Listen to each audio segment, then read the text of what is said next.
চোর কিভাবে মুখ লুকায়। দেখেন এদের একটা গল্প শোনাবো আপনাদেরকে এখন। এভাবে মুখ ঢাকছে তারা। এখানে মুখ ঢাকছে যে ছেলেটি আর ওই যে পালিয়ে যাচ্ছে যে ছেলেটি, বুঝছেন ভাই? এই ছেলেটি সত্য ঘটনা ভাই। দুজনা কাঁঠাল চুরি করছে। এখন বাগানের মধ্যে দুজনা কাঁঠাল খেতে বসছে, কে আগে বেশি খেতে পারে। একজনা বিচি সহ খাইছে, এই যে পালিয়ে গেল যে ছেলেটি, ওই ছেলেটা হচ্ছে বিচি সহ কাঁঠাল খাইছে। এখন কাঁঠাল খাই আর কি করবে, দিশা পাচ্ছে না কোনো। দেখেন পরে পরে একজনা ধরেন বাথরুম পাইছে, এভাবে মুখ এই ঢাকছে যে তারা। আমিরের।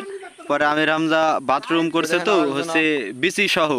এবার রাত্রেবেলায় তো বিরাট পালিয়ে বৃষ্টি, যাচ্ছে, সত্য ঘটনা বুটু সব ভাইয়া। ধুয়ে গেছে, এখন বিচি পড়ে আছে। তৌফিক মামার বউ ভাবছে বাগানে খড়ি করা যায়, ভাবছে যে হচ্ছে দৌড় মারি পালিয়ে গেল। বিচিগুলা তো মানান, এবার বাড়িতে লাইসি রাইন্দে বাইদি হচ্ছে তৌফিক মামাকে আবার খাদ দিছে। তৌফিক মামা বলছে সেই স্বাদ, এত স্বাদ কে, সেই স্বাদ সেই স্বাদ।